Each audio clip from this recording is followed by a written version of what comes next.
Local Government, joint with the Committees on Tourism, Science and Technology, Urban Planning, Housing, Resettlement, Trade, Finance, Electoral Reforms, and People's Participation. This committee hearing is now called to order.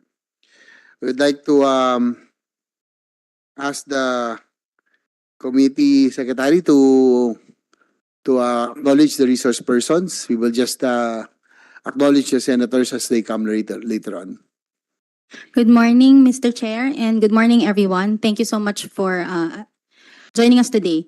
We would like to acknowledge our resource persons for today's hearing, starting with the Department of Interior and Local Government, or DILG, ASEC Romeo P. Benitez. Morning, Mr. We also would like to acknowledge our resource persons from the GSIS. We have Attorney Lucio Yu Jr., Attorney Giovanni Lynn Marin, and Miss Maria Rosana Sanchez. Also from the DOF PLGF, we have Director Brenda Miranda. And from the National Association of Business Permits and Licensing Officers, we have Attorney Melanie T. Soriano Malaya, Attorney Nancy Telan, Miss Rachelyn Silvestre, and Miss Michelle T. Pardo. From the Association of Treasurers and Assessors in Metro Manila, we have Dr. Anton Pulmano. From the we also would like to acknowledge our resource persons online. From the League of Cities, we have Miss Mickey Monterde. From the League of Provinces of the Philippines, or LPP, we have Miss Angelica Sanchez. From the Civil Service Commission, we have Miss Jane Abelia. From the Department of Labor and Employment, we have Miss Jean Orsolino and Miss Poliong. We also have from the National Historical Commission of the Philippines, Director Alvin Alcid. From the Department of Tourism, we have Director Judilyn Quiachon, Miss Ruth Tizon, and Miss Attorney Glyza Sarmiento. From the Department of Human Settlements and Urban Development, or DSHUD, we have Miss Annalisa Mirador, and Mr. Warlito Kirimit. And from the PSA, or the Philippine Statistics Authority, we have Attorney Elizer Batali and Miss Jomelyn M. Rebanal. That's all for now, Mr. Chair. Thank you to our Committee Secretary, Attorney J. Kerubin Fernandez. Likewise, can we also acknowledge the presence of the honorable members of the House of Representatives if they are already online?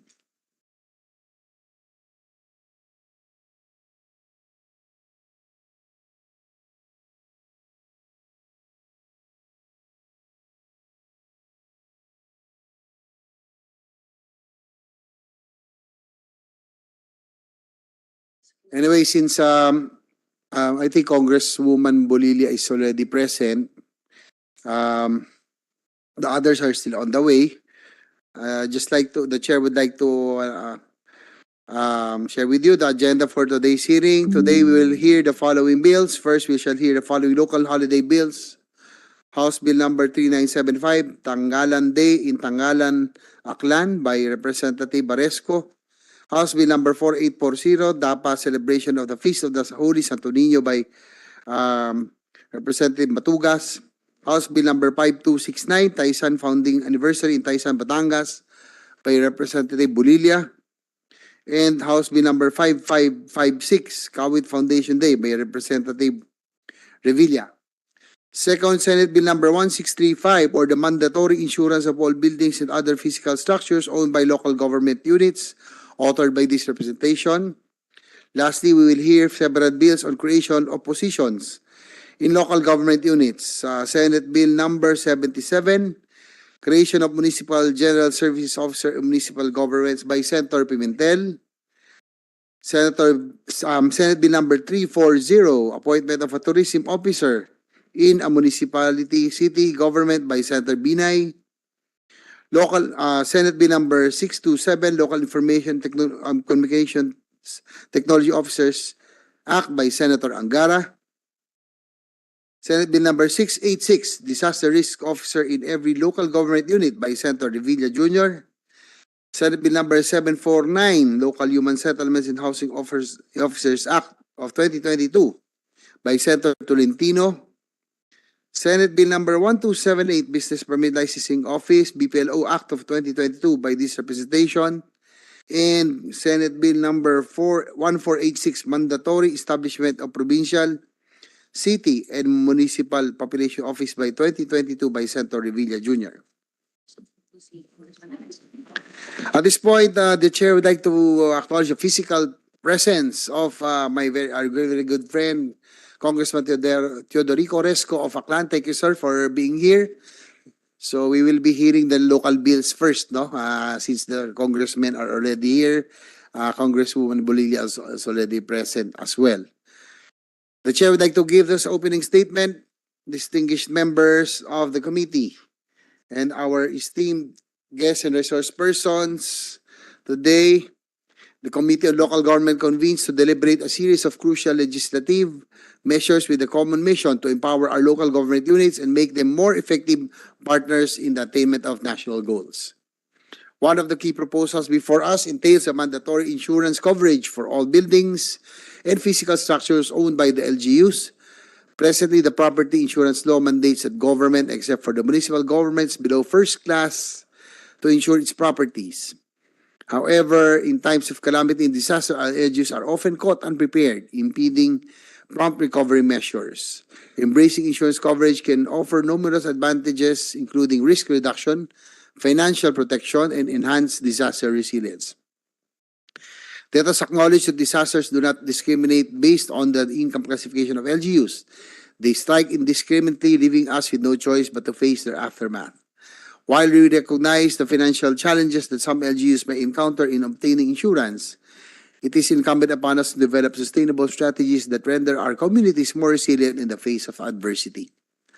Moreover, this committee will also delve into the creation of local positions within the LGUs. Our primary intent is to bolster the mandate of these units in delivering essential services. By institutionalizing these positions, we shall create greater opportunities to streamline service delivery and empower the LGUs. It is worth noting that some of these positions are already present in the majority of LGUs, making it imperative to include them in the local government code, thus encouraging other LGUs to follow suit. In addition to our agenda, we are privileged to welcome esteemed representatives from the House of Representatives who are authors of several bills pertaining to local holidays in the respective jurisdictions. We recognize the importance to serve local holidays that remind our constituents of the legacy and journey that the local government unit have made, as well as the challenges it has overcome. Local holidays serve as powerful reminders of our history and shared values. This allows us to celebrate the accomplishments of those who have contributed to the growth and development of the city, municipality, or province. With this, I extend my heartfelt gratitude to all participants for their invaluable presence in contributions to our hearing today. I am confident that through our joint efforts and engagement in fruitful discussions, we shall chart a path towards progress and prosperity for our beloved nation. Thank you. So, we go to the hearing proper. First is the local holiday bills. First, the chair would like to recognize the presence of Congressman Teodorico Haresco. Probably, sir, since you are here already, let us hear the statement from the author of the bill. House Bill number 3975 or Tangalan Day in Tangalan, Aklan. It's a special non-working holiday proposed by Congressman Teodoro Haresco. Sir, you have the floor. Good afternoon, Mr. Chairman. Napakagwapo po kayo. Mr. Chairman, tatlong Congress na po. Good morning pala to my colleagues also. And tatlong Congress na po. Pinasa itong bill na ito. And tatlong Senado na rin po. And hopefully, yung kapwa ko Manila JC matignan naman ang pagpasa nito.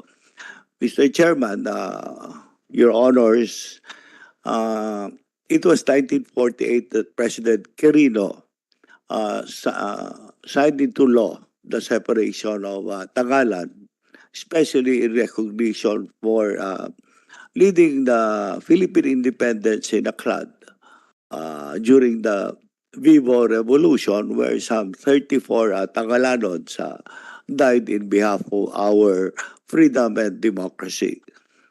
And to this date, for 75 years, all the sectors of Tagalan, the school children, agricultural sector, fishermen, participate on this special day to commemorate this contribution, unique contribution of Aklan to the Philippine independence by the sacrifice of some 34 lives.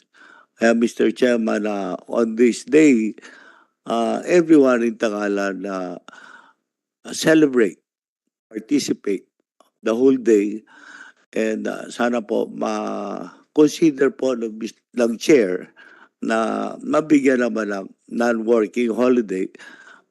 Can afford na rin po ang Tagalan na non-working holiday kasi masipag naman po ang growth rate ng Tagalan ay one of the highest of the 17,000 Aklan. Maraming salamat, Mr. Chairman.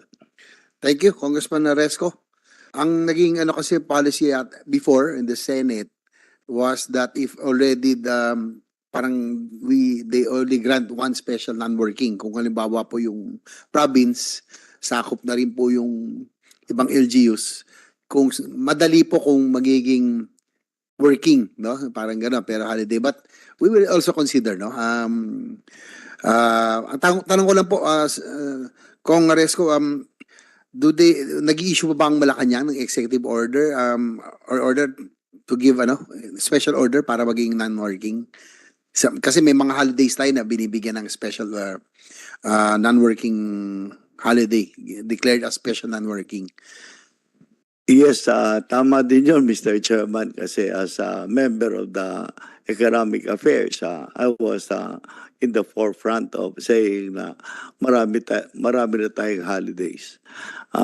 Sana may makonsider ang exemption kasi yun, unique contribution na yung printing press na ginamit natin sa Philippine Revolution.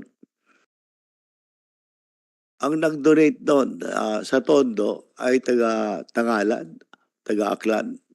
The uniqueness of the sacrifice of 34 Filipino independents against the Spaniards na namatay sila during that day ay iba naman siguro ang konsiderasyon sa Philippine independence and revolution. At saka yun, iba na for the sake of. Thank you, Mr. Chairman. Thank you. Actually, Mr. Congressman, I am also a lover of history and I really value events like this kasi ito yung mga kulang sa, especially with the youth right now. We need to instill patriotism. That's why events like this should really be given importance, no? Lalo na tungkol to sa fight during the struggle for freedom.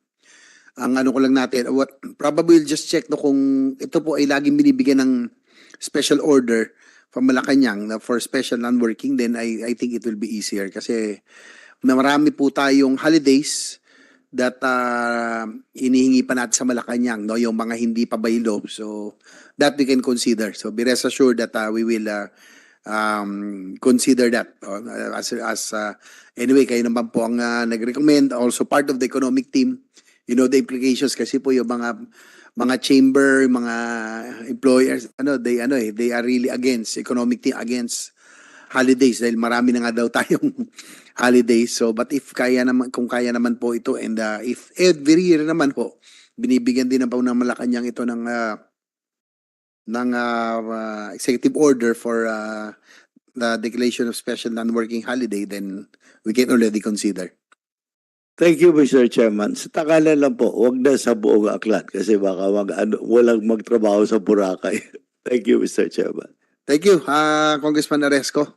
Thank you also for your presence, physical presence. So talagang it's about the recognition of those who sacrificed their lives in Tangalan during our fight for freedom during the revolution. Next will be who's already with us, Congresswoman Lianda Bolilia was already with us this earlier. If she's still online, House Bill number 5269 or the Taisan founding anniversary. Ma'am, good morning po. You now have the floor. Yes, good morning, Mr. Chair. I am thankful I'm thanking you for considering House Bill number 5269, an act declaring November 11 of every year as a special non-working holiday in the municipality of Taisan, province of Batangas, in celebration of its founding anniversary. I appeal to the committee to have this bill approved because this will allow the people of Taisan to celebrate in a meaningful way and the history and the milestones that the town has achieved over the years. And every year, Mr. Chair, they have to go to Malacanang and ask for a special order for the declaration of non-working holiday, and it is always being approved by Malacanang. So to ease the burden of the Office of the President, might as well have this bill passed into law.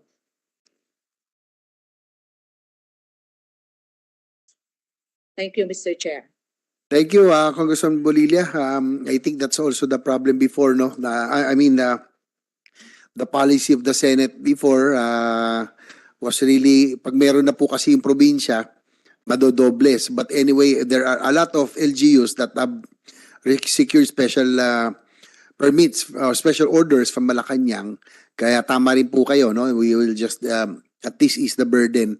Yes. Sa Malacanang, ang dami na po ng ginagawa. Tapos itong mga local holidays, isasama pa natin. So we will consider, be rest assured, ma'am, that I will also consider the same with the Congressman Haresco's House bill.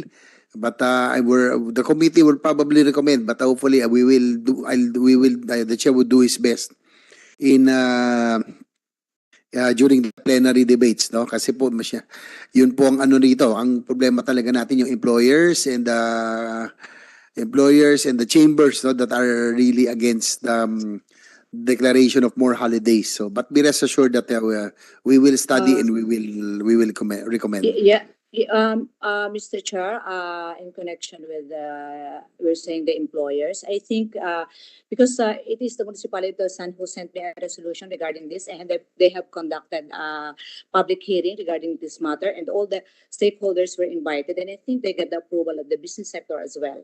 So I think we will have no problem with that, Mr. Chair. Okay, ma'am, thank you very much for joining us this morning. Be rest assured that we will already recommend this, no? In the same way that we will also recommend the other bills today that we will hear today. Thank you, ma'am, for joining us this morning. Yeah, thank you very much too, Mr. Chair. Maraming salamat po.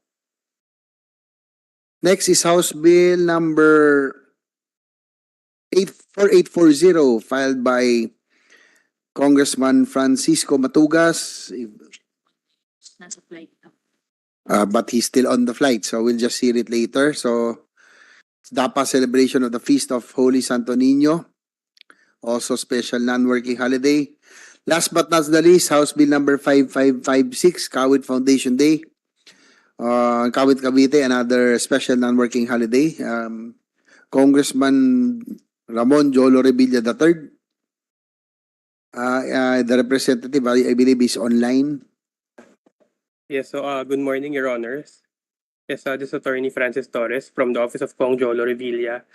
And we are proposed this House Bill number 5556 to commemorate the celebration of the Feast of Saint Mary Magdalene, which just celebrated its 400-year anniversary this past July 22. So that's it, Your Honors. Thank you so much. So we'll sell yung Kawit Foundation Day is also on the day of the commemoration ng Mary Magdalene. Supposedly, sir, it was August 1, Your Honor, but upon the recommendation of NHCP, because there's no evidence that August 1 is the commemoration of the Kawit Day, it was moved to July 22, which is the feast of Saint Mary Magdalene, the patron saint of the municipality of Kawit, Your Honor. Ang tanong ko lang, attorney, are you able to secure special order from Malacanang every year also for special non-working holiday for Kawit Foundation Day? Naka-secure ba kayo? Yes po, we do ho. We always secure, we are able to secure special, what do you call this, declaration from Malacanang that Kawit Day be celebrated. Okay, so thank you very much. We'll see what we can do. We'll try to do our best, no, and recommend this to the plenary. The committee will recommend, but it depends, no. Of course, we are a collegial body, so we'll see. Thank you very much for attending this morning.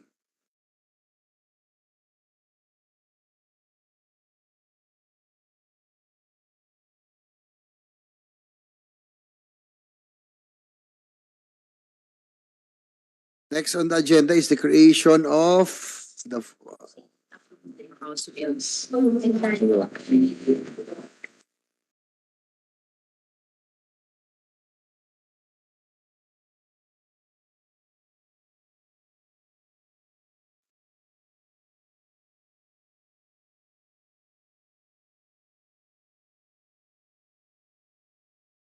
So we will just approve this later on once we have the quorum already. No? Balikan na lang natin. So we can already go for first and here para hindi masayang oras natin. Next is the insurance for building structures in LGUs or Senate Bill number 1635, mandatory insurance for all buildings, other physical structures owned by local government units, authored by yours truly. So I will ask some questions from the leagues. Sa Liga ng mga Barangay, ULAP, GSIS is already here. DILG, DOF, BLGF, no? So in that order. So first we will ask questions sa or any statement from the leagues who are present online. From LCP, Miss Mickey Monterde. Are you online, ma'am? Good morning, Mr. Chair. Yes, we are online. Your from the- position, please, the position of the League of Cities. Good morning, Mr. Chair. Yes, from the League of Cities of the Philippines, subject to the board approval, the League supports the measure. Still, Mr. Chair, we would like the committee to be aware of the following. First, varying capacities of LGUs, especially to those 4th to 6th class cities with higher risk of disasters, as naturally their premiums will be much higher to other LGUs with lesser risk. Hence, we still lobby for assistance from the national government in case the bill becomes a law. Second, on the technical aspects, cities will need assistance in mapping their properties because there are several modes of acquiring properties and not all cities own or have title over their properties.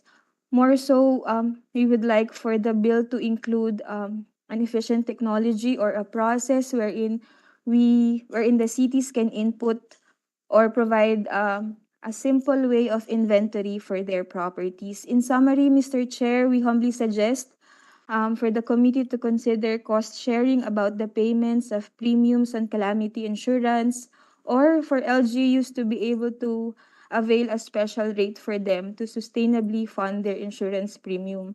Mr. Chair, this is our humble attempt to at least mitigate the substantial cost that would entail to cities with meek collection.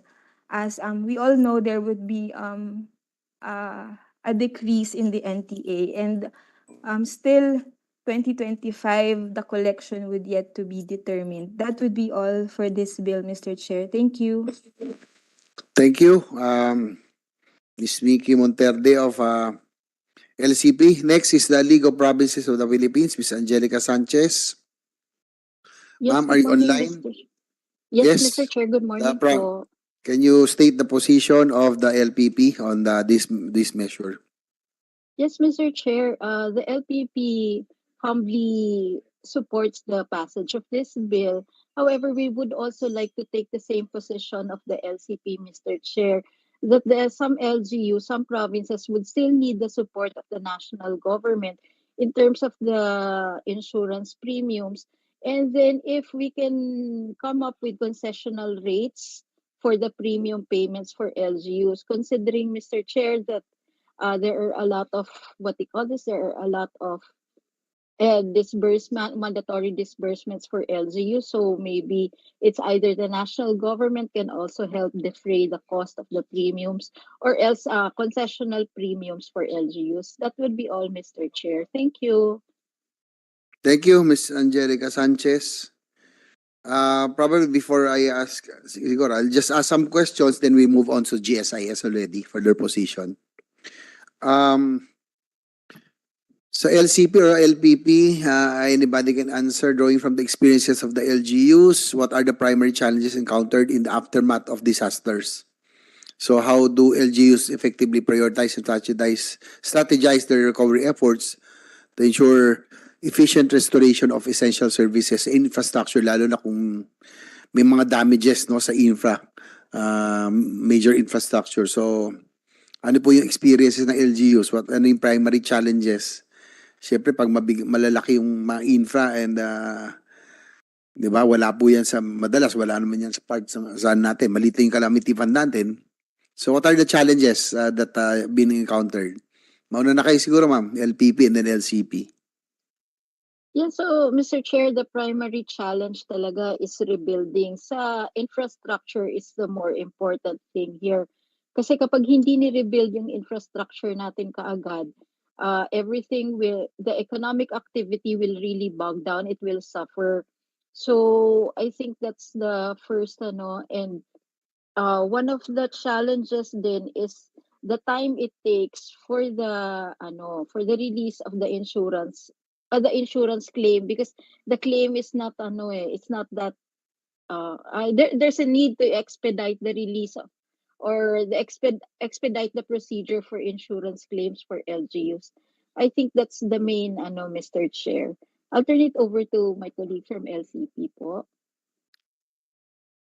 Sa LCP naman, ma'am, Mickey Monteverde. Yes. Yes, Mr. Chair. Mr. Chair, share ko lang, no. Mostly what they do is just they focus on what's urgent. So basically they focus on reliefs, and then they would now work on soliciting from other institutions, or asking assistance from other government offices. For example, Mr. Chair, there would be a school that was destructed by a typhoon, then school now will start. The mayor of Tabaco City would then opt to have a special classes meantime while they are rebuilding. So I think the primary challenge now for our mayors would be to prioritize what is left of them while they are still waiting for a substantial assistance that might come from other sources. Yun lang po, Mr. Chair.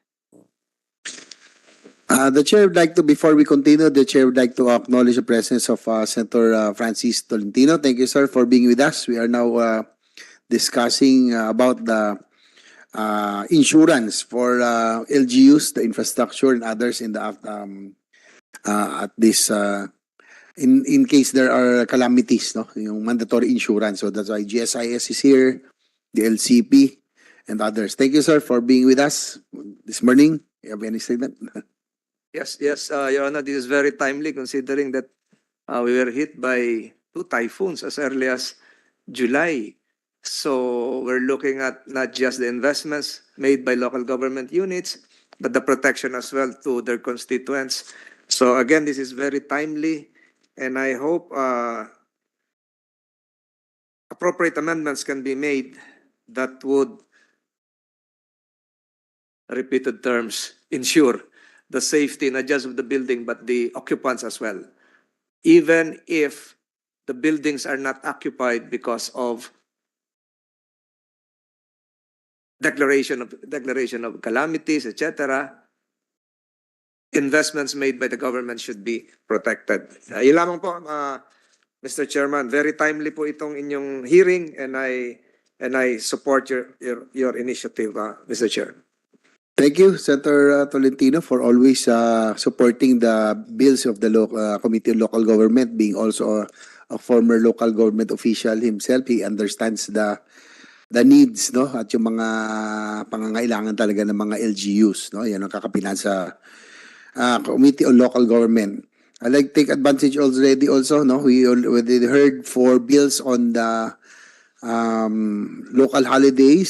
So House Bill number 3975, 4840, 5269, 5556, no?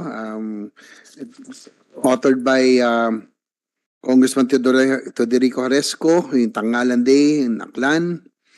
Francisco Matugas, House Bill number 84840, Dapa Celebration Day, Feast of Holy Santo Niño in Surigao del Norte. House Bill number 5269, the Taisan Founding Anniversary in Taisan, Batangas. So, Congressman Bolilia is online. And House Bill number 5556, Kawit Foundation Day, Kawit City. Special non-working also from Congressman Jolo Revilla. So, this House bills are now hereby approved by the committee and will be endorsed to the plenary for deliberations. Thank you, sir. Before I fully support the House bills, especially the local holidays. I've been to the Tangalan Festival of Congressman Haresco. It's a very unifying festival, especially coming from COVID-19. I was invited in the Dapa Festival in Siargao, but I missed the event. And of course, the Bacoor Cavite holiday is close to my heart. So sinusuportahan po natin ito taliwas sa sinasabi nung iba nung araw na ito po ay makakadagdag ng gastos sa mga businessmen sa lugar. Ang mangyayari pa ho niyan, yung kabaliktaran, lalo pong uusbong ang ekonomiya kasi maraming turista, pati po yung mga karinderya, pati yung mga nagtumutulong mag-surfing sa Dapa ay natutulungan. So it is not counterproductive. It is very productive because we're coming out of the COVID-19. So, Mr. Chairman, I support all the local holiday initiatives filed by our counterparts in the lower house. Maraming salamat, Mr. Chairman. Thank you, Senator Tolentino. Likewise, I agree that we need tourism. It's our what you say, a low-hanging fruit in our plan for economic recovery, yung tourism talaga. And saka yung anyan, yung multiplier effect of having these holidays, no, is also enormous. And, Including the Wata Wata Festival. Wata Wata Festival. yes, sir. Kaya lang yung wata-wata namin, tinanggal ng mayor namin. Kasi idea ko po. Nandiyan pa rin naman. Iniba lang. Wala na yung basaan at sayawan. But anyway, thank you very much, Sentol, for joining us again this morning and for supporting as always, being very supportive of our local bills. And also, yung mga concerns, measures of the Committee on Local Government. Doon na lang po sa balikan natin yung LCP. Yung binanggit nyo kanina mga kanina, no, yung challenges, no. Siyempre pag yung mga infrastructure na iba kailangan paggawa natin, hindi na pwede maputol yung services.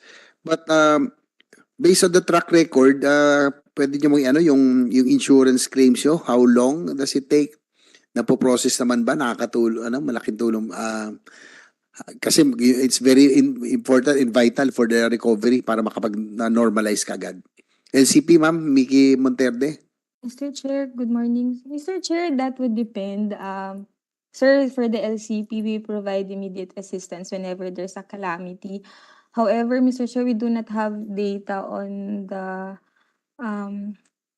days that the LGUs or certain cities would be able to receive their assistance whenever there's a typhoon. I think it's varying still, sir. But there are all I can say, Mr. Chair, is that for the LCP, we provide literal after the declaration of a state of calamity. The League of Cities provides calamity assistance to the affected cities. Okay, thank you. About sa LPP, and Ms. Angelica Sanchez, is she still online? O last but not least, habang inantay natin, ayan, is also a political science student from UST. Baka makatulong siya sila sa inyo. So we're ba yata yun? Anyway, Miss Monterde, since wala pa si Ma'am Angelica, ito na last. What potential challenges might lower class municipalities encounter in implementing mandatory insurance for LGU properties? Yung mga lower class municipality, LCP, walang problema no? I think most of the cities can afford. So siguro, yun ang problema, wala tayong LMP, ano? Yes, Mr. Chair. Also, Sa Mr. LCP, Chair, walang problema, no? di ko naman, sir, mabibigay yung generalization na walang problema. But, meron dito, sir, under Mayor Rama's leadership, yung Big Brother help. Meron kaming napoprovide na still, while small, pero immediate assistance po to those cities na needed. Kasi, Mr. Chair, ang magiging problem, kung one-time hit, magiging effective lang yung immediate subsidy. Pero for those na nagsabay po like yung Taal and then COVID and then some would have flooding and another natural occurrences, yung tagal nung calamity yung hindi namin kayang mabigyan ng scope kung ano yung cost that it would entail for those cities. Kahit pa may handa silang pondo for that, Mr. Chair. Okay, thank you. So we'll just wait for the LPP. We're hoping that the LMP will have their yung mga League of Municipalities who would like to get their position and concerns as well. Kasi sila po yung concern natin, yung mga LMP, yung mga municipalities, lalo yung lower class, if they can afford itong mga premiums. Now we move to GSIS. Attorney Lucio, the position of your agency. You now have the floor. Good morning, Honorable Chair, JB Ejercito. On behalf of PJ Mike Veloso and Chairman Del Rosario, the GSIs appreciates and thank the committee for inviting us to at least give our comments and position on this very important bill. Your Honors, as we all know, Republic Act 656, or the Property Insurance Fund, mandates that all government properties, regardless, except on municipality, first-class municipality, which I understand is also the subject of the amendments, are to insure their properties to the GSIS. But through the years, notwithstanding this mandate of this Republic Act 656, barely a few, from our latest data, less than 50% of the LGU properties are insured with us. So we commend this bill, which we find it very meaningful and long overdue, especially on the amendments provided in this bill. For example, on the required certification and submission of the list of properties, which, by the way, what is also GSS has been requesting for all these years. And as an update, we are trying to digitalize also, pursuant to the program of the Marcos administration. And we, on the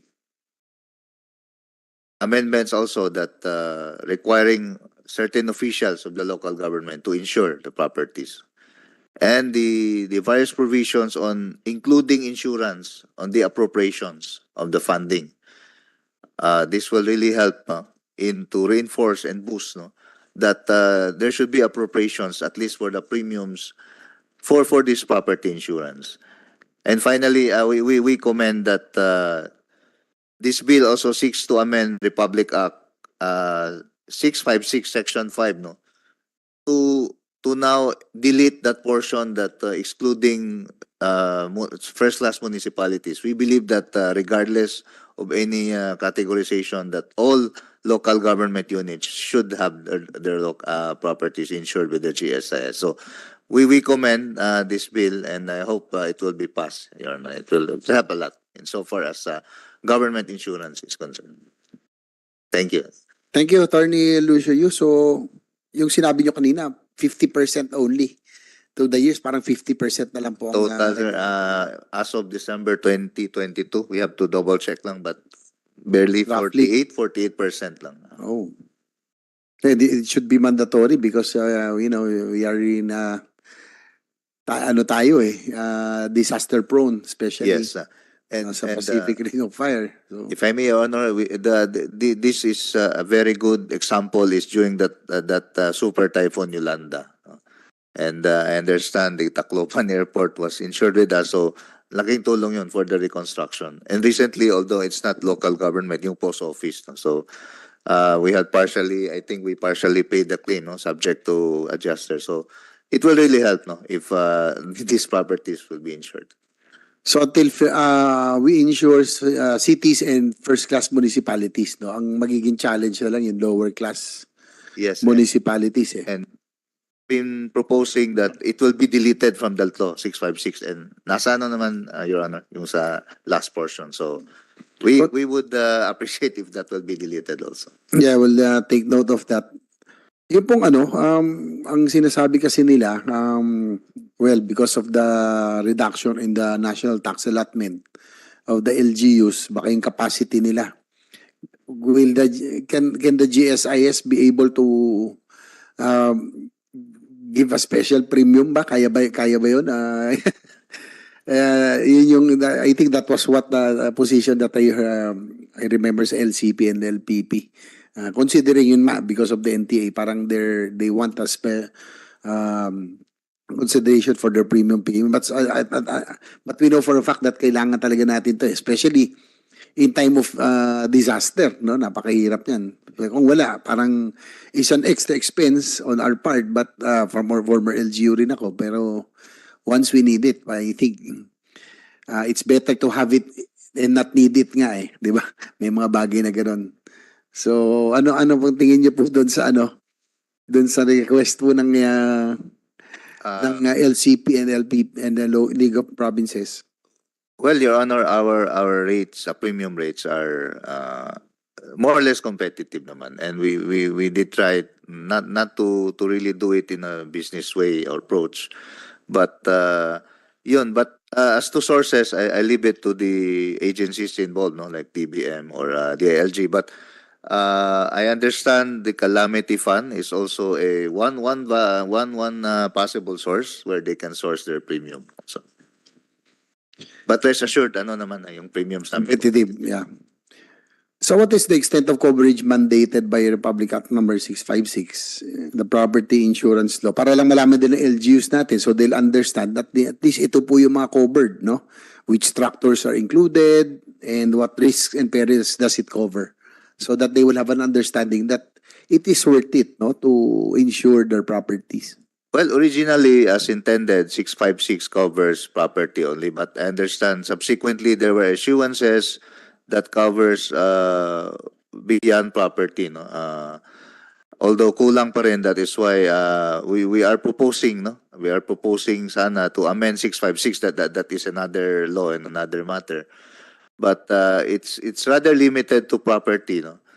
But recently, for various issuances, like we are now also mandated to insure government properties with public interest, insurable interest, etc. So that will open up a lot of possibility, no? That might include the PPP projects, for example. Our insurance Yes, ma'am. marketing manager can. Maria Rosana Sanchez, you have the floor, ma'am. Good morning, sir. Opo, if I may include also government transactions. So yung projects ng government while still being built should also be covered by insurance. So hopefully ma-raise yung consciousness ng lahat to have those included to be insured with the JSIS. May instances po kasi tayo na under construction ng bridge, nalaglag, may na-damage, minsan may namamatay pa po. So yun sana if that's covered then makaka-recover po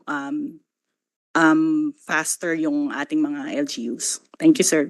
Thank you, ma'am. Kanina po, it was also pointed out that, you know, when calamity strikes, mayroong mga areas tayong mas prone, no, to calamity. especially those in the eastern seaboard yung dinadaanan ng bagyo. So, does the GSIS offer different insurance coverage options based on susceptibility of LGU, of these particular LGUs to calamities? Yung pang talagang Yes, sir. daanan talaga ng Opo. bagyo, earthquake? Part po ng pag-underwrite nila yon, kino-consider po lahat yung vulnerability ng mga areas. Kaya sana yon, mas yung the more vulnerable cities, mas lalong dapat pong magpa-cover. Opo. So have any municipalities, tanong ko lang, kasi hanggang covered lang talaga na ito yung first class municipality and cities. Have any municipalities below first class insured their properties? Meron naman Meron po, naman. sir. Meron naman po. Yun lang yung ano concern nila. Siguro you can how can GSIS assist municipalities below first class in coping with the potential budget implications due to the mandated insurance coverage? Yes, sir. Actually, right now po talagang very actively namin pinupursue yung coverage ng mga cities and municipalities natin. In fact, we've reached out to them and na-mention po kanina, I think, sa provincial level natin na isang difficulty nila is yung pag-submit ng inventory. Na-mention din po ni VPU na we are digitalizing, dinidigital na po namin, sorry.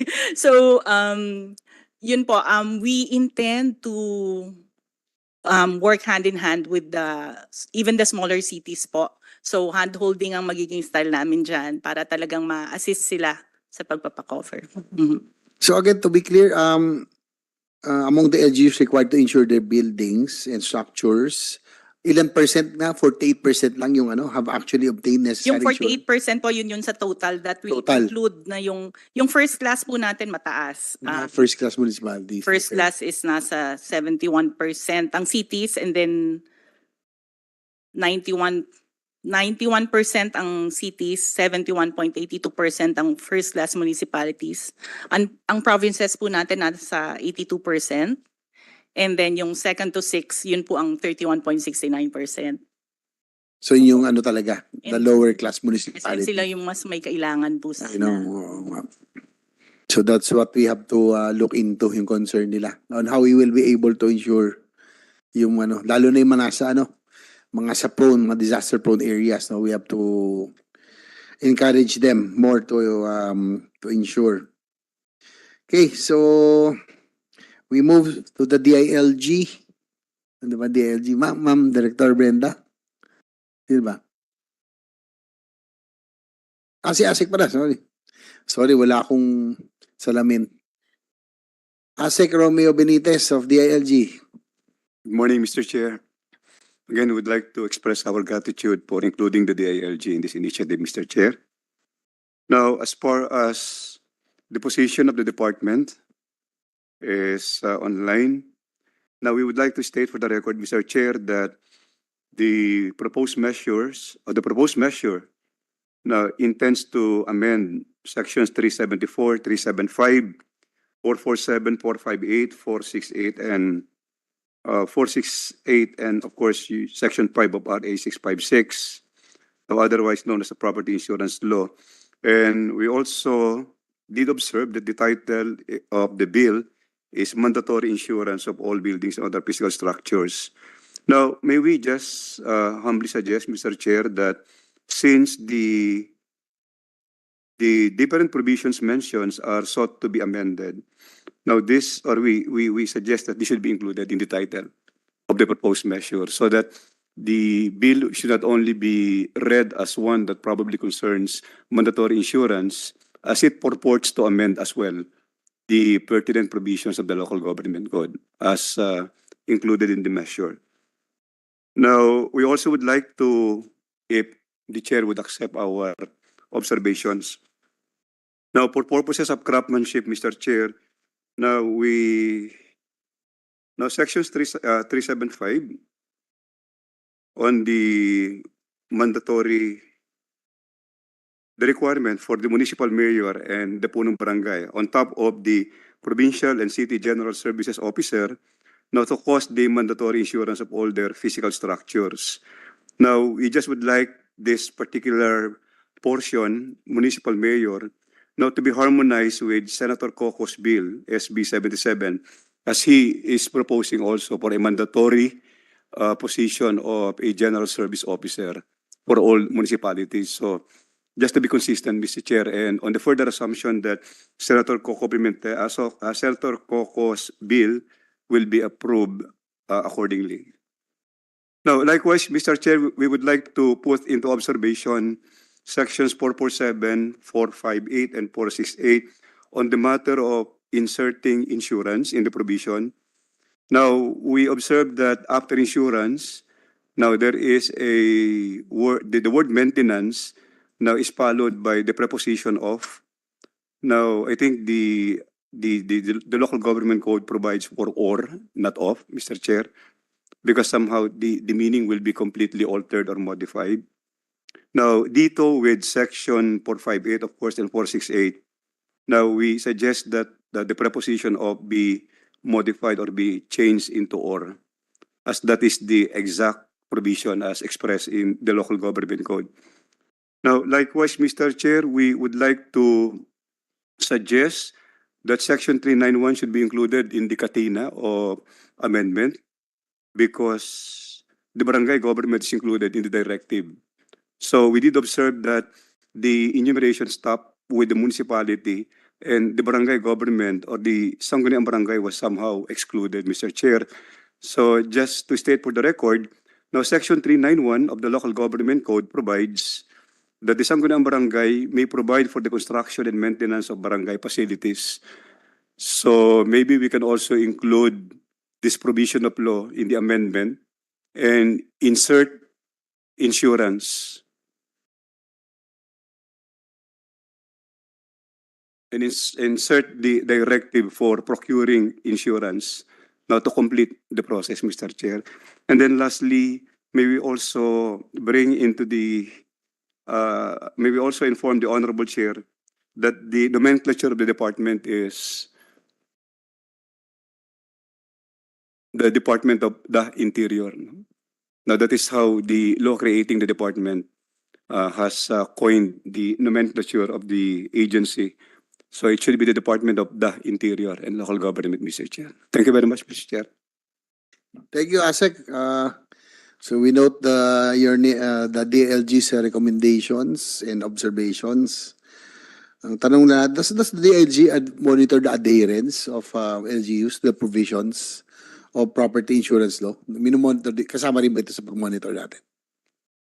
Yes, sir. We always ensure as part of our good governance and good practices that local government units are basically ready when it comes to... So it's part of the SILA, sa criteria ng SILA. Yes, even in the original measurement or in the original benchmark of there being accorded incentives, Mr. Chair. So how does the DLG support and encourage LGUs to meet their obligations under the law?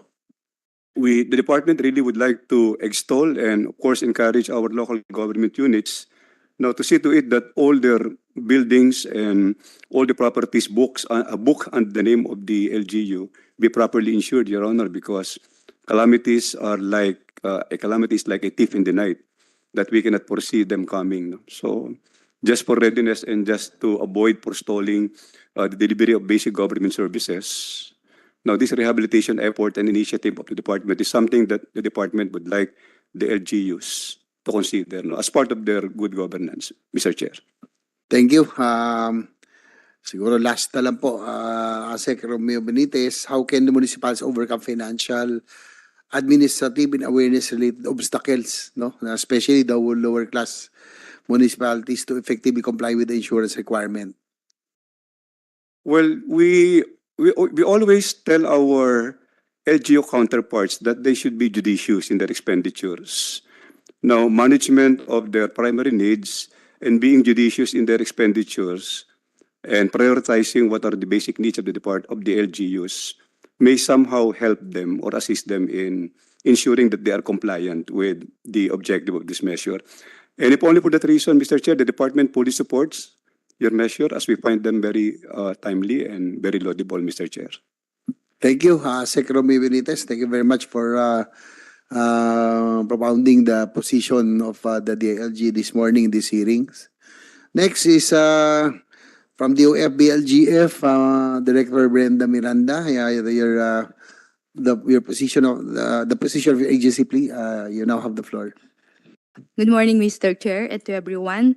The Bureau agrees with the proposed amendments of the LGC and Section 5 of RA 656. But the Bureau recommends to be more specific with the coverage of insurance perils and risks. So we have a proposed wordings, Mr. Chair, under Section 375, and it permission to read it. In view of this, provincial or city general services officer or the municipal mayor or punong barangay shall cause to insure all buildings, and roads, bridges, water systems, power generation systems, and other physical structure under their accountability and responsibility against any insurable risks, which include fire, earthquake, storm, typhoon, theft or burglary, and acts of terrorism, war, or sabotage. We will submit our position paper, Mr.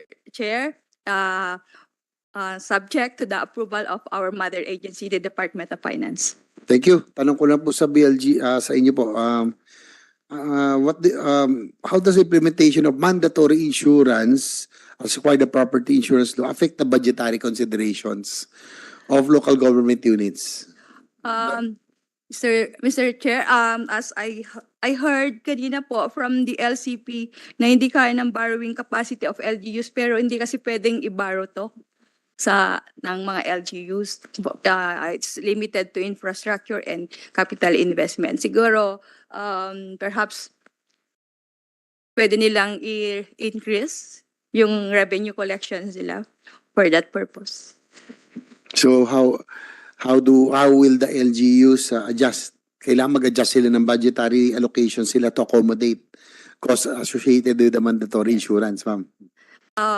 Mr. Chairperson, siguro we have our treasurer from Parañaque. Baka pwede niyang kung paano kasi their properties are insured. So paano po nila the actual Yes, but probably we can hear from Dr. Sino ba? Dr. Pulmano. Pero ba't Parañaque sa city for I think they can walang problema. I think ang concern natin yung lower class eh. So but Dr. Pulmano, what do you do? Basta inaano niya na lang, i-adjust yung budgetary allocation to accommodate this mandatory insurance. Thank you, sir. Sir, in behalf of the city, sir, most of our cities in Metro Manila are covered by this insurance. At that, we have, as you know, most of the cities are not IRA-dependent. So we have our own sources to fund this insurance. Unlike in municipalities, they don't have money and then IRA-dependent. So they have to raise their revenues. However, raising revenues in this fourth class, fifth class municipalities are, hard.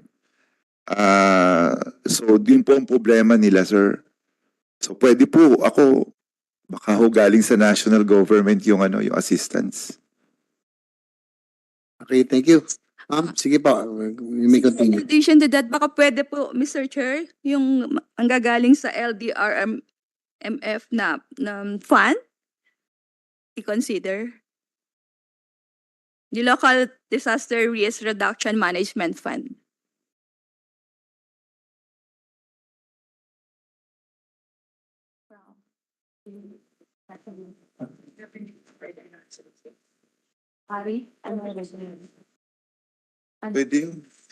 Okay, so before we thank you very much. So again, I'd like to thank source persons from the leagues, GSIS, the LG, and the OFBLGF. Will just await your position papers, your official position. Please submit to the committee. Then we will send to the technical working group. Yes, Your Honor. We'll submit.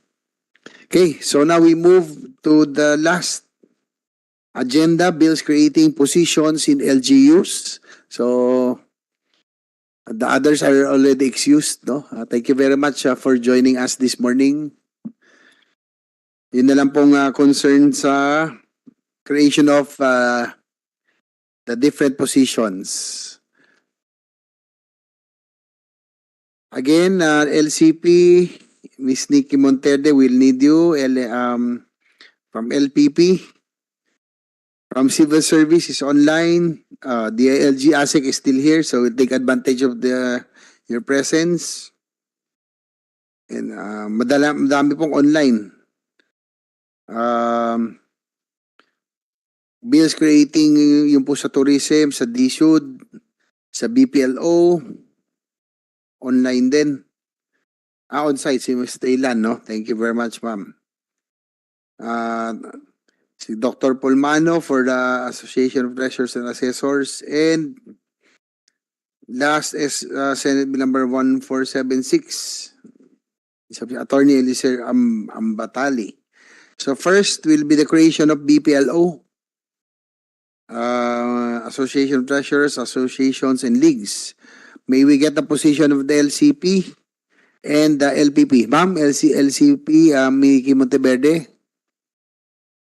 Good morning again, Mr. Chair. Mr. Chair, for the mandatory positions, the league, subject to the board's approval, the league supports the creation of all these aforementioned positions in the local government units. We recognize that they possess a crucial role in improving and streamlining the delivery of basic services.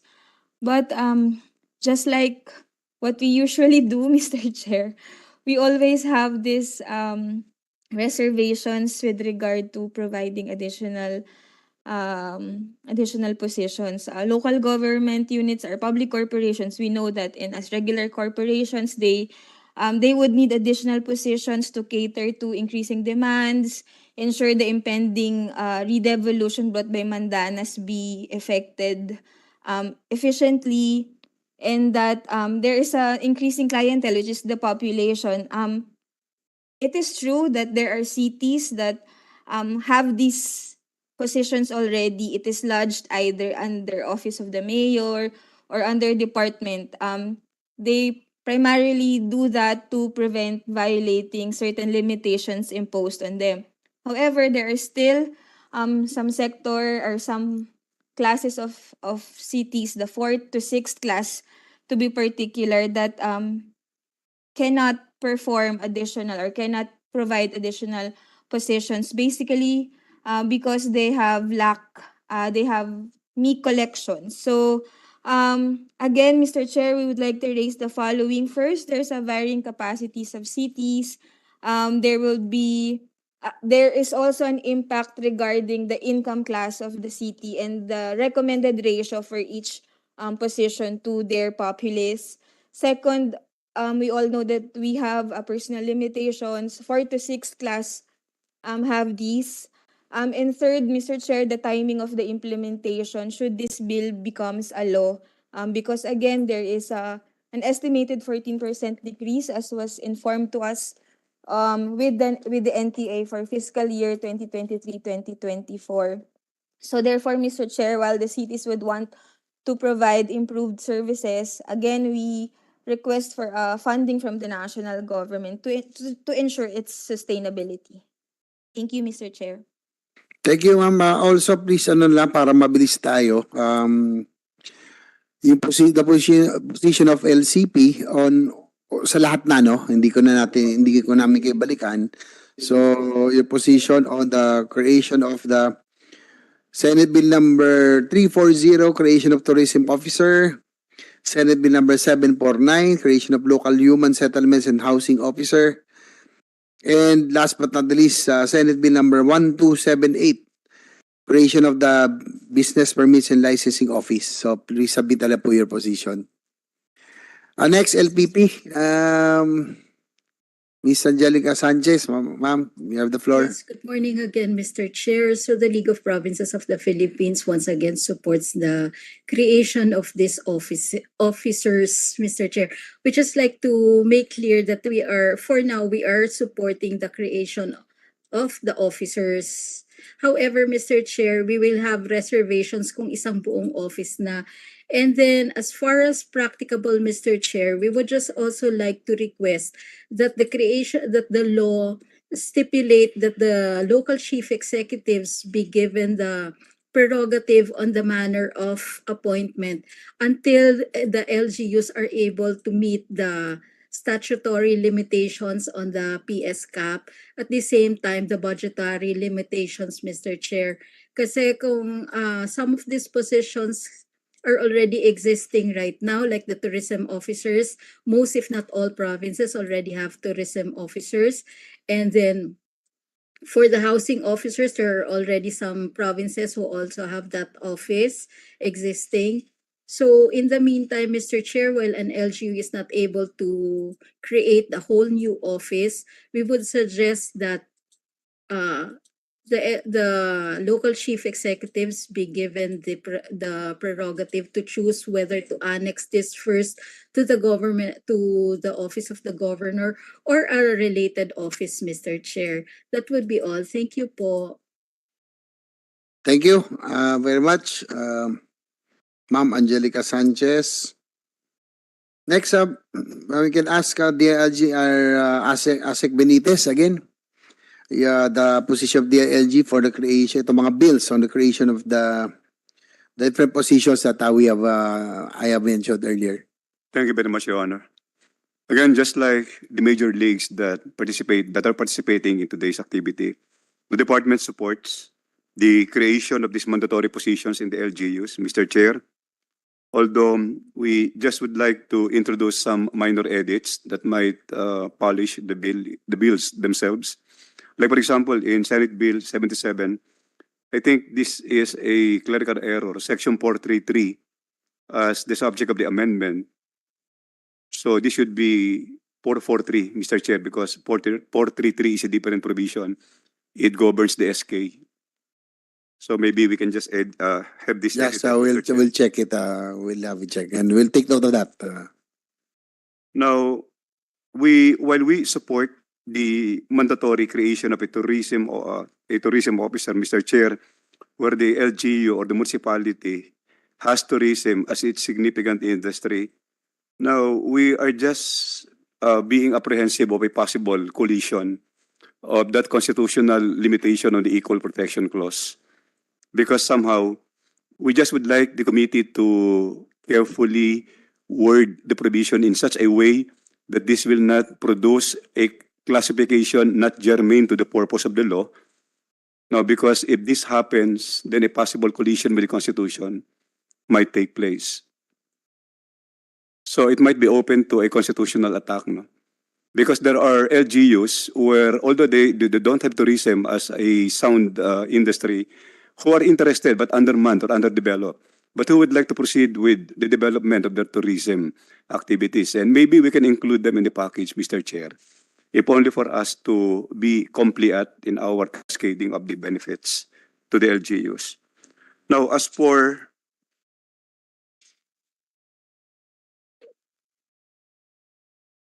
the ICTO, Mr. Chair, this one is very timely. Now, the pandemic has taught us the lessons of paperless transaction, and the department fully supports this measure, Mr. Chair.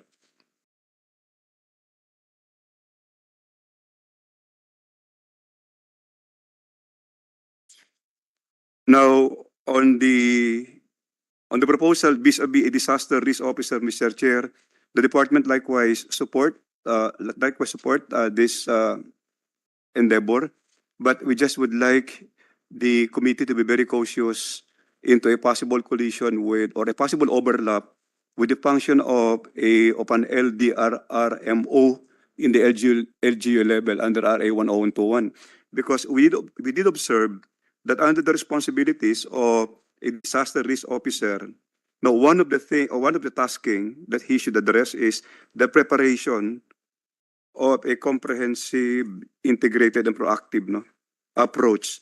Now, this is also the same undertaking as worded by Section 12 of RA 10121 in favor of the LDRRMO. So a possible overlap might occur now under this situation, Mr. Chair. Now, as to the housing and as to the housing officer, Mr. Chair, we fully support this particular position.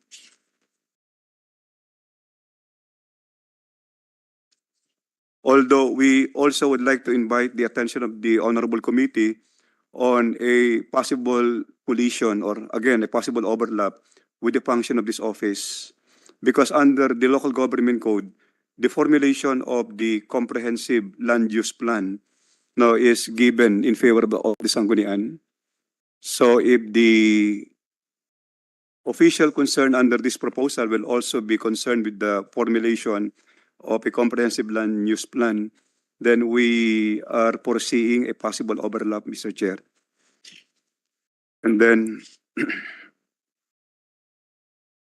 as to the mandatory creation of these two offices, the BPLO and the Population Office, now the department fully support this measure, Mr. Chair. Thank you very much, Mr. Chair, for the opportunity. Thank you, Asek. Actually, yung po yung sa yung almost all LGUs already have the disaster risk LBRMO, tawag doon yung disaster risk reduction officer. Karamihan naman meron na. So I think yung rito is by to make it magkaroon na talaga ng position, no? I think it's the same. But sige po, yung again, we just wait for your position paper so that we can it can be used for the TWG po. Thank you, Sec. Romeo Benitez again. Next, sa Civil Service Commission, Miss Jane Abella, who is online. Is she still online? Yes, good morning, Your Honor. Yes, ma'am. Your position, please, for the Yes, position for the proposed position creation of the different positions for the LGUs. Sir, the Civil Service Commission support the proposed measures to create these mandatory positions in every LGU to provide more focused, efficient and effective delivery of public service to their localities. However, after a careful review of the bills, the CSC notes the following suggestions and recommendations. Considering that the proposed measures involve the creation of new positions, it is suggested that the provisions be rewarded, stating that the formulation of its qualification standards and the appointment to said positions be done in accordance with the civil service law, rules, and regulations.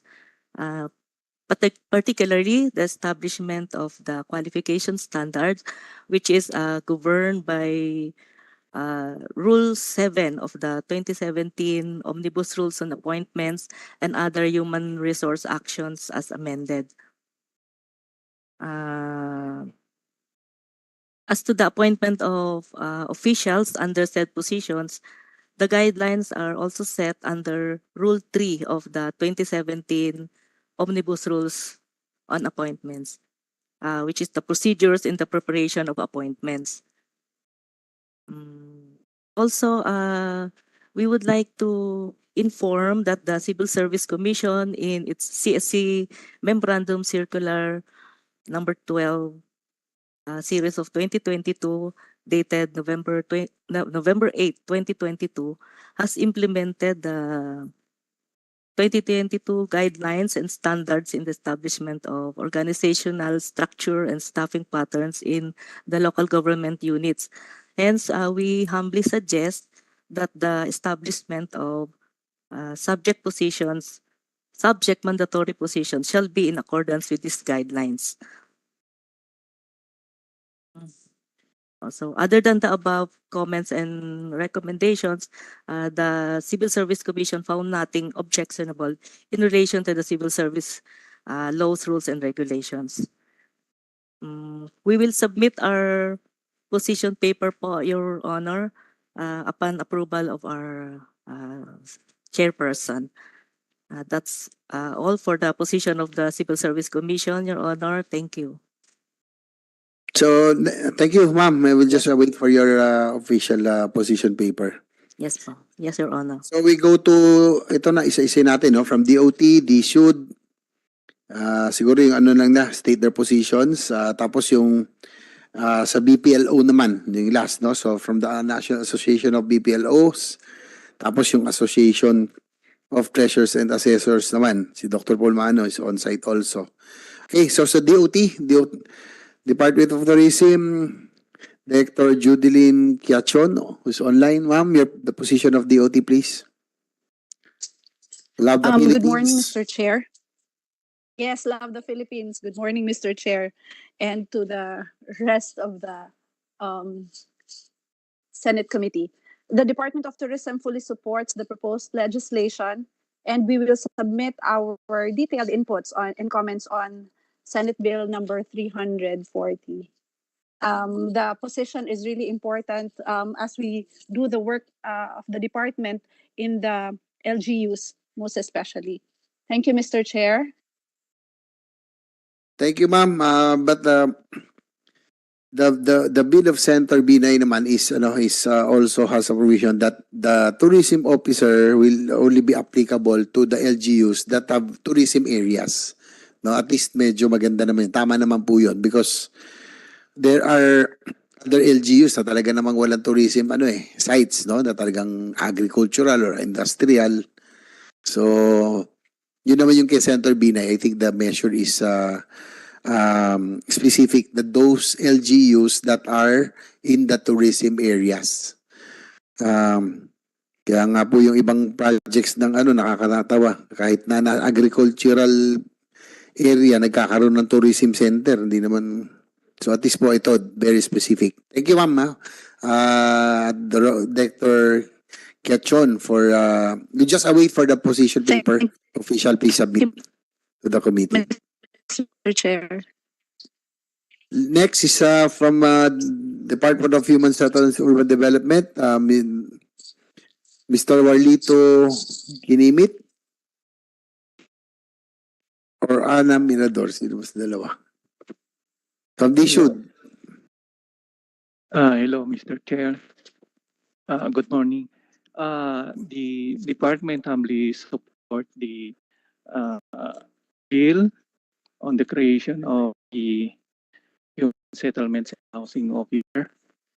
In the Senate Bill 749 will serve an effective mechanism to enhance the collaboration between the DOD and the local government units in ensuring efficient and effective implementation of housing and urban development initiatives at the local level. And this generally aligns with our constitutional duty to uplift the lives of every Filipino citizens, particularly in providing the adequate and affordable housing, which is in line with our 1987 Constitution. Now, Before you continue, sir, can you turn on your video? Baka hindi kayo nagsasalita eh. We require that you turn on your video, please. Yes, sir. Sorry. Okay. While we are in pushing the passage of the bill, we have, however, some proposals to enhance the implementation of the said measure. We would like to propose amendment or corrections to the section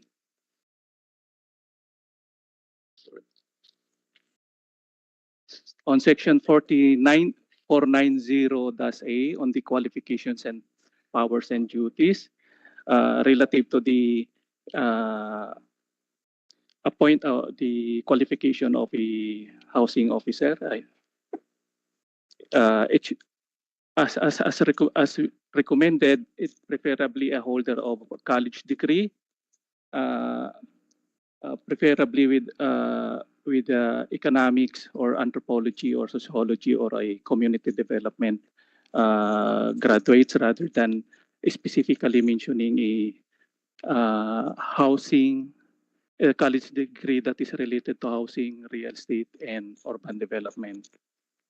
Also, we have proposed some amendment or some additional functions of the Human Settlements and Housing Officer, which should be the focal in the local policy making, regulatory coordination, and performance monitoring for all local housing and human settlement concerns, which primarily focusing on the access to socialized housing and basic services at the local governments as provided under the local government code.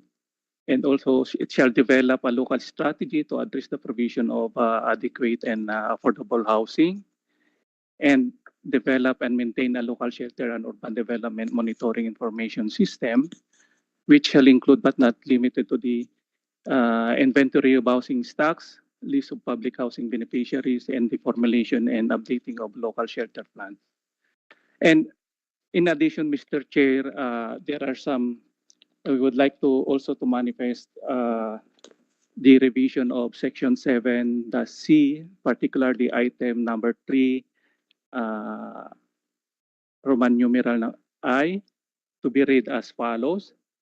To conduct and update the inventory of lands and housing stock every 3 years within their jurisdiction and submit a copy of inventory to DSUD as required under the Executive Order number 34, series of 2023. The revised statement, Mr. Chair, aims to supplement Executive Order 34, which mandates the government agencies, including the local government, to submit a land inventory to the DSUD.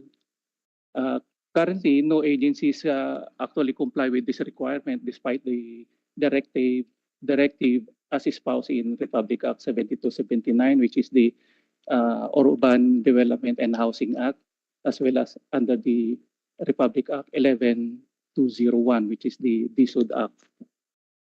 And as regards the inventory of housing stock, the proposed bill will serve as the crucial tool for the DSUDs to have a comprehensive and up-to-date database of housing stock at the local level. Mr. Chair, we'll be submitting our official position paper to this committee. Thank you, Mr. Chair. Thank you, Mr. Carlito Kinimit. So we expect the position of the DSUD for the creation, but ang ano ko lang siguro dito sa technical working group, we can discuss siguro parang yung DOT din. First class municipalities probably and cities or public hanggang second and third, tignan natin. Because yung fourth and fifth, wala naman siguro problema eh. So we just wait for your position, the position paper of DSUD on this measure. Yes, Mr. Chair. Thank you. Last but not the least, for today's agenda is the bill creating the position of Business Permits and Licensing Officer Office Act by akin pala to. Nawala. And then also meron pa tayo nung mandatory establishment provincial city and municipal population office by Senator Revilla. Okay, so position of the different organizations. First will be on the mandatory on Business Permit and Licensing Office Act of 2022. Senate Bill number 1278. So may we ask Attorney Telan or Attorney Malaya for the President of the Association of National BPLO, Business Permits and Licensing Office. Ma'am, you have the floor. Yeah, thank you very much, Mr. Chair. Good morning po sa inyong lahat. And on behalf of the NABLO, we thank you for this opportunity to be invited and share our position on the creation of NABLO. Sir, being a former local chief executive, you know the very importance of the office.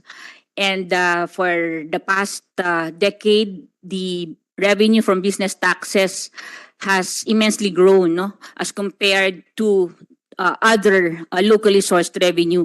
Kagaya nga po nung natanong nyo kanina, no, kung anong gagawin. Siguro po, sir, it's very timely that we create a mandatory position of BPLO in each and every municipality because we need a focused and a specialized department to increase local, not just the local revenue, but to implement the policies of the national government down to the local government. And sir, for specific comments on the provisions of the bill, and we thank you for sponsoring and principally authoring this measure. Sir, ang issue po kanina is the paano yung mga budget allocation, ano po. Sir, we are amenable that the certain on the composition and office structure, sir, pwede naman na pong hindi ilagay yan on the law and allow the LGU to create other plantilla positions. But the creation of a BPLO officer to be in charge of the functions enumerated herein, yun po siguro yung dapat mandatory. Yung iba pong offices by ordinance na lang po, other plantilla positions by ordinance na lang po yun siguro, Mr. Chair. And also, sir, yung pong on Section 4 of the proposed bill, Section 4A, on the second paragraph, if we may be allowed to suggest that the wording of the law of the bill be provided, however, that the authority of the local treasurer to examine books of accounts under Section 171 shall be maintained. Kasi po, it is consistent already with the provision of 171 para po to leave any doubt and vagueness in the proposed bill. So, sir, basically, for the BPLO, yun lang naman po yung aming position, and we will submit the formal position paper of the association to the committee, sir.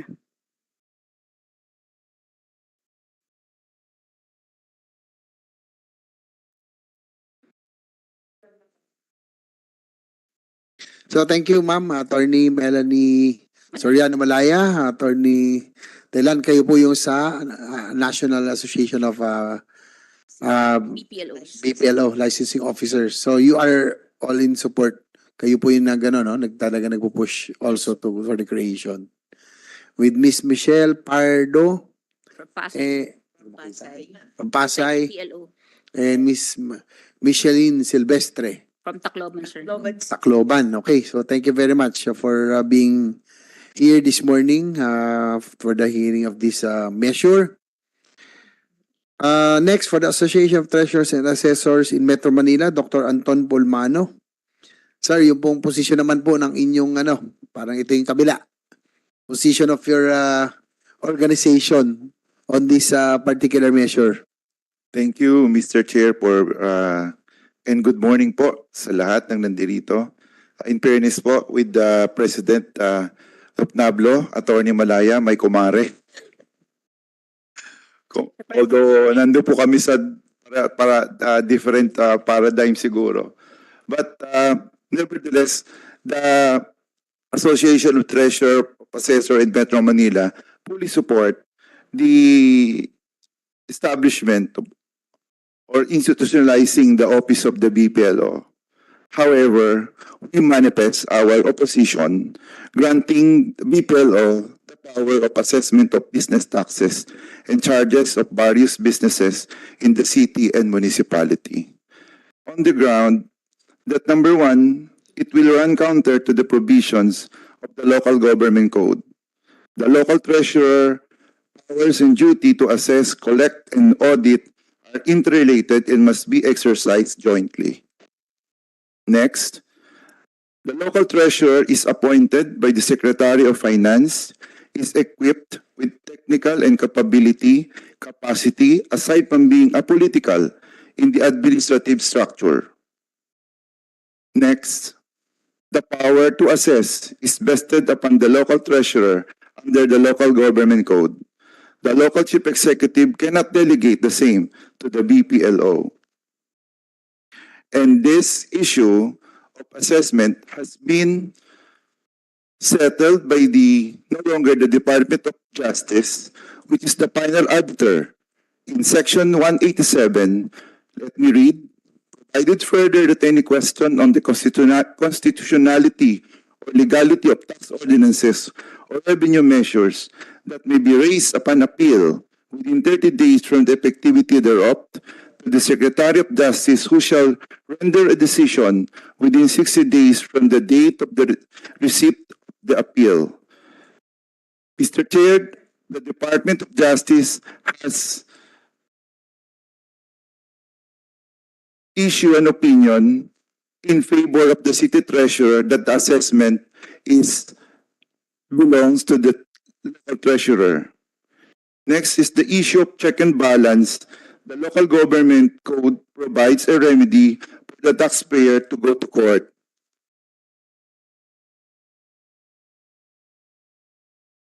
And the issue of check and balance from the regulatory functions to assessment to the issuance of the business permit and licenses, meaning the BPLO is the regulatory body of the local chief executive and must not be involved in the assessment of business taxes.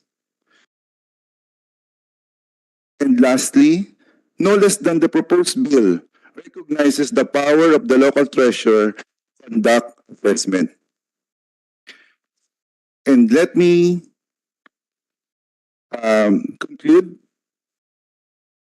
The ASRAM believes that the present provision of the local government code, particularly the performance of the duties under the Book 2 of the local government code, including the power and duty to collect, assess, and audit local taxes, fees, and charges, shall remain the same and unaffected by House Bill under consideration. There is no need to fix something within is not broken.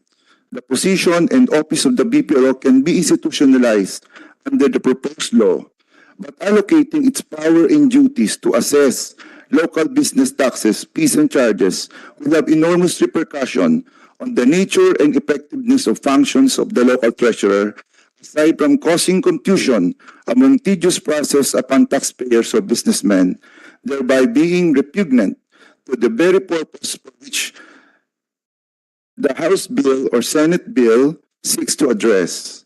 Lastly, seemingly simple revision of the local government code that would grant the BPLO the power to assess local business taxes would likewise affect the other relevant provisions of the same in the administrative remedies provided therein. To be sure, this particular aspect, as simple as it may seem, would entail a whole new process in the administrative remedies of the taxpayer, one that may not be timely considering that other pressing needs of the local government all over the country. That's our position, Mr. Chair. Mr. Chair. Thank you. Dr. Pulmano, so yung position po ng mga treasurers naman, yung assessment, power of assessment should remain with the treasurer, the city or municipal treasurer. Ma'am, sige, Mr. Chair, thank you very much, sir. First, with all due respect to the president of the local treasurers, who is my kumpare, and we belong to the same LGU, ano po. And we're both from Parañaque. He is our treasurer. I am the BPLO chief. So, and for the record po, in the city of Parañaque, it is the BPLO which does the assessment and not the local treasurer. It is vested by a local ordinance. Why? What's the reason behind that, sir? Nabanggit po kanina is the check and balance. Check and balance because binanggit din po yung local government code, no? As per local government code, there's no provision there that the treasurer will do the assessment. It is the collection of taxes and fees that is vested upon local treasurers. However, there's one provision there that wherein local treasurers can issue notice of assessment. But this notice of assessment is not during the renewal process, but however, or during the application of business permits, but after examination of books of accounts, if the local treasurer finds that there is a deficiency in the assessment made during the renewal or during the application, then here comes the treasurer They can issue a letter of authority, examine the books of accounts, and then issue an assessment, an additional assessment. We have no issue on that, Mr. Chair, but because that is vested by Section 171, and we do not want to modify anymore that position or that provision of law, because it is consistent with the principle of checks and balance.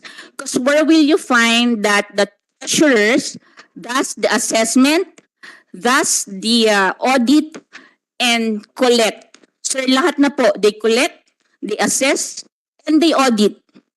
It runs counter to the principle of checks and balance, which is very basic in any democracy. Next, sir. In the city of Parañaque, where assessment is being done by BPLO, 60% of locally sourced revenue is from business taxes and fees, not the RPT, not the miscellaneous, not any other fees. Why? Because the BPLO is the office that is focused and specialized in dealing with the business permits and taxes and the regulation of the industries.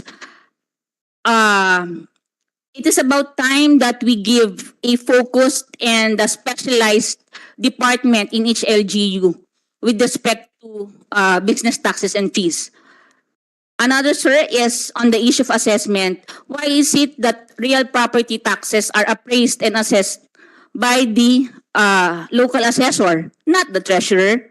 Why is it the city health fees are assessed by the city health officer and not the local treasurer? Why is it that building fees are assessed by the city building official, not the treasurer? Why is it that with the issue of business taxes, the local treasurers are opposing? Lahat naman po ng fees, miscellaneous and all, each office mandated to perform that, sila naman po ang gumagawa. Bakit po sa BPLO, sa business tax, hindi po pwede? And assuming arguendo that the local government code says na may assessment, which there is none, that's the reason why we are pushing for the creation of BPLO and defining the functions of the office. When the local government code was enacted in the 1990s, ang primary revenue generator po ng mga LGU is the RPT, not the business taxes. But 30 years hence, registration of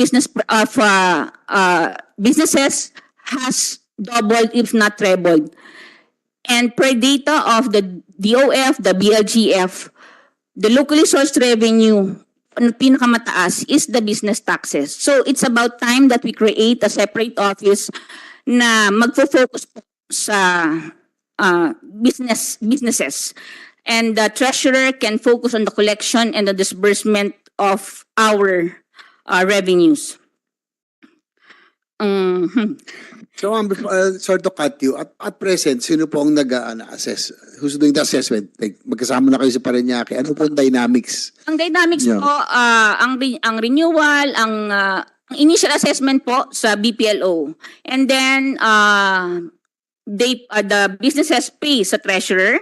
And then the local treasurer, Dr. Polmano, issues an LOA pagka po may mga deficiencies no na nakikita sila or probable deficiencies, then they issue LOA. Chine-check po nila yung books of accounts, pinapasubmit nila ng financial statements and other financial documents yung mga businesses. And if they find that there's deficiency, they issue an assessment separate from our assessment. So binabayaran din po yun ng businessmen, the taxpayers. But the initial assessment is done by the BPLO, di ba? Yes, sir. Ganun naman yan. Sa January, di po ba, pagka-renewal period, hindi naman Yes, assessment na talaga yan. Yes. Yes, sir. So yun naman po, para po delineated yung function, the initial assessment, the renewal sa BPLO po, and then the authority to audit is still with the local treasurer. Consistent with checks and balancer. Okay. Well, it's magandang dynamics yun, no? Pareho, yung butin Parañaque. So, how do you... Galing din po kaming Caloocan pareho. Ganun ba? Very interesting. Sige po, Dr. Pulmano. At least you can hear both sides. We will hear both sides. We'll take Sir, note of all let your... me clarify, no. In our case, in Dynamics in Parañaque, yes, I admit that the BPLO has given the power because of the ordinance. And the ordinance creating the BPLO was passed way back 1990, 1 year after the opinion of the Department of Justice was released in favor of the city treasurer. And second, Attorney Malaya has the prowess. Meron po siyang craft in business collection and meron po siyang specialty or expertise. Kaya po ako as treasurer, hindi po ako lumalaban sa kanya na kunin yung assessment. Kasi I believe talagang magaling naman po talaga siya. Pero sa kanya lang naman po, kaya ko eh. Pero yung mga ibang mga pupo sa BPLO, sa municipalities na hindi katulad niya, we oppose. Kasi po, number one, yung pag-assess po ng business taxes, hindi po yan simple. Yan po ay, una, abogado po siya. Alam po niya yung mga nitty-gritty. How much more yung mga hindi abogado? Kapawa naman yung local treasurer and then later on, under the local government code, kami ang makakasuhan kasi mali-mali yung assessment ng BPLO namin. Second, kami po sa local treasurer, dumaan po kami sa katutak na mga professionalization with regard para specialize po namin yung business taxes at among others. At sabi rin po ng local government code, kung babasahin ko lang po, no? Ito po yung sinabi ng DOJ, no? The local government code grant upon local treasurer the power to assess in section 171, collect in section 170, and audit in section 195, the payment of local taxes and fees. These three powers are interrelated and must be exercised jointly by the local treasurer in order to effectively carry out his or her function of collection of proper taxes and fees charges due to the local government units. Ito po yung the very word na sinabi ng DOJ opinion. And thirdly po, yan po, kayo po, dati po kayong local chief executive. We know for a fact na pag nagpapalit po ng mga local chief executive, nagpapalit din po ng mga personnel natin. Kahit mahal na mahal, kahit na gaano po siya kagaling sa LGU, isa lang po talagang naiiwan, local treasurer. Kaya po kami, sa treasury side, we are apolitical. So if we are not here para sabihin na, ay kasi kami nag-a-assess, kami nagaganito. We are like BIR. Ang BIR po, nag-a-assess din, nagko-collect, nagre-review din po sila. So, ganun, wala po kami pinagkaiba sa BIR. No? Ngayon, doon naman po sa sinasabi ko naman pong apolitical, kami po ay least vulnerable sa political change. So we can maintain the stability and continuity of revenues sa local government units. Yun lang naman po. Maraming salamat po, Mr. Chair. Thank you, Dr. Pulmano. It's very interesting. At least you can work together in spite of the differences in position. Sige po, bibigyan na si Attorney Nancy Thailand. Saan po kayong Good G, morning ma'am? po. I am from Marikina, LGU Marikina. Okay po. Gusto ko lang pong ano tawag doon? Para kasi pong sabi niya, although talaga naman pong magaling po si Attorney Malaya as a Before continue, ma'am, siguro si Asika Benitez, okay na po, ano? You may be excused already. Sa DOT, okay na rin tayo. So we'll just finish itong sa BPLO, tsaka yung po sa PSA na lang, please ready, para doon po sa population officer. Thank you, Ma'am Judilyn Kiachon, salamat po. Thank you po, Asika Benitez. Ma'am, you may continue. Yes po. Natutuwa po ako kanina nung sabihin ng civil service na they support yung move ng BPLO na ma-institutionalize. So totoo lang po, I think the Civil Service Commission already has a plantilla positions for business permit and licensing officers, and also the qualifications that are required para maging office ito. Pati yun pong mga plantilla positions ng BPLO ay created na rin po sa civil service, at karamihan po ng mga positions sa BPLO sa mga LGUs ay inconsistent with the dun sa 2017 na inilabas na yes. So, yun pong sinasabi nila kasi na tungkol dun sa batas na nakalagay po sa local government code na dapat talaga ay treasurer. And that is the very reason why we are pushing for a legislation na i-create itong BPLO office and officers. Kasi nga po ay noong 1991 na promulgate yung local government code, wala po talaga yung position ng BPLO. And maybe the reason why yung opinion ng DOJ ay nandun is because ang ginamit niyang legal basis ay yung local government code na wala yung position ng BPLO. So kaya nga po kami lumalapit sa inyo para nga po gawa ng batas na maging maayos po ito. At ang tangi lang naman pong opposition lagi ay yung assessment yung sa assessment, and wala naman po sigurong magiging masama kung ang mga qualifications naman po ng ilalagay na mga BPLO officers ay ipapantay sa qualification ng mga nasa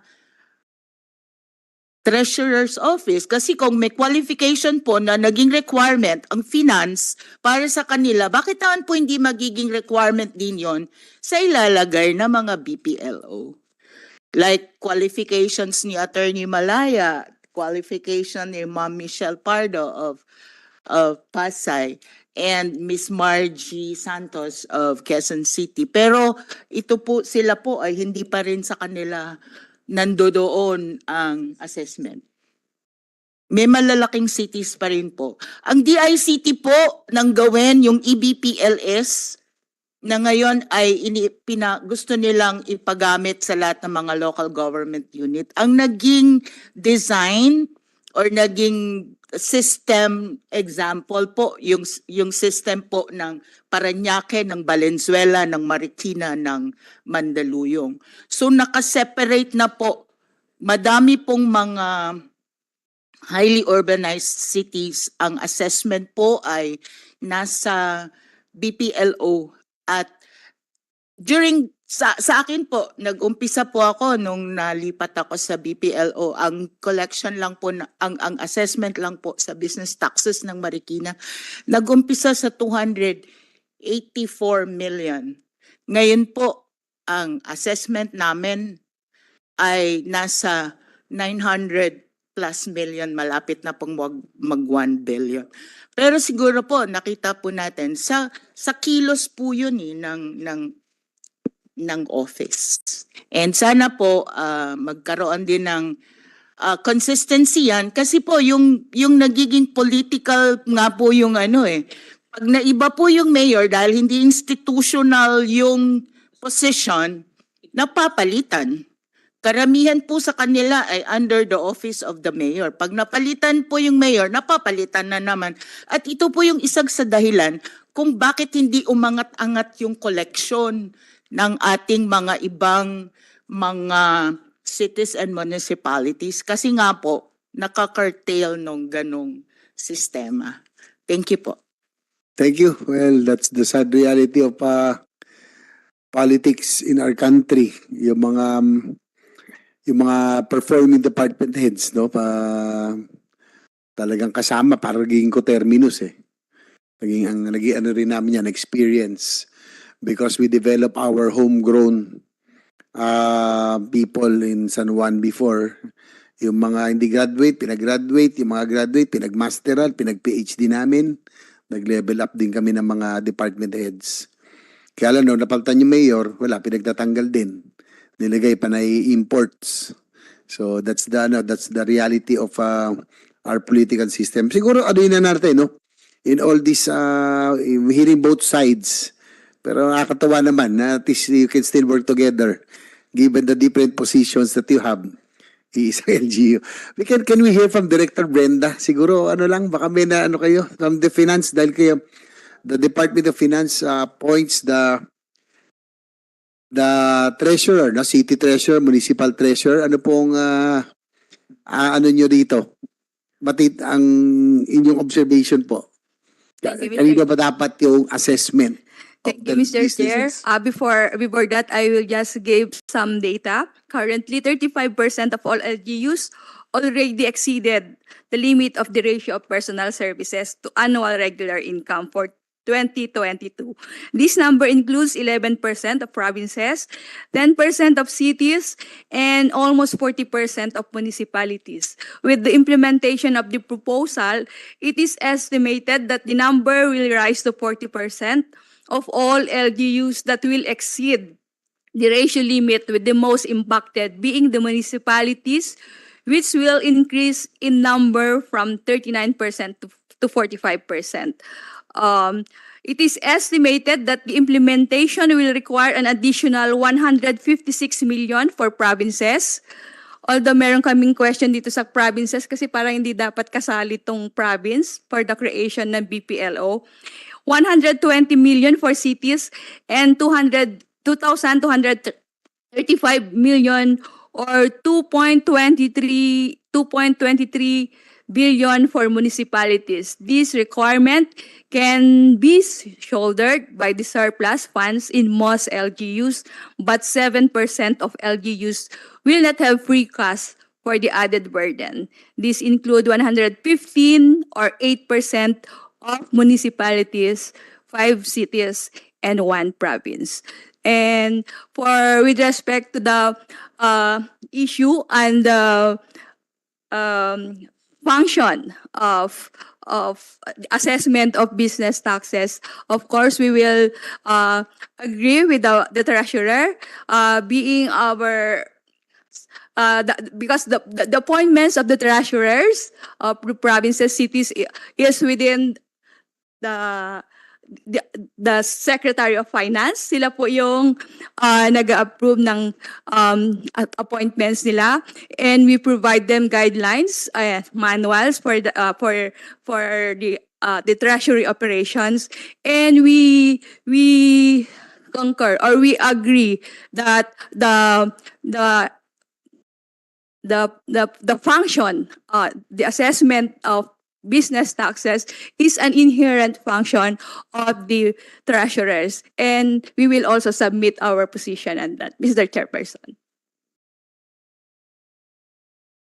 Okay, siguro last point, ma'am. Attorney Malaya. Very much, Mr. Chair. Sir, dun po sa ni-raise ng BLGF, no?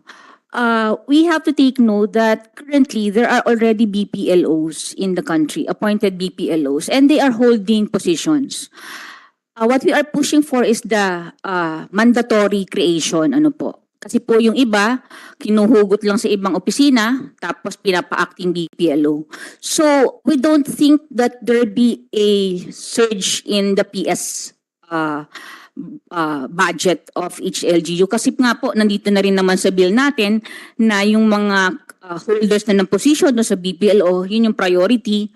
So, nandito po yun sa staffing pattern. So, I don't think it will have a great impact on the budget of the local governments, no? And, sir, unique po kasi ang local treasurer. They are being appointed by the Secretary of Finance, yet, ang sweldo po nila nagagaling sa LGU. Medyo sui generis po sila. And definitely, sir, ang BLGF, they will take the position of the local treasurers. And wala naman po issue dyan, ano po.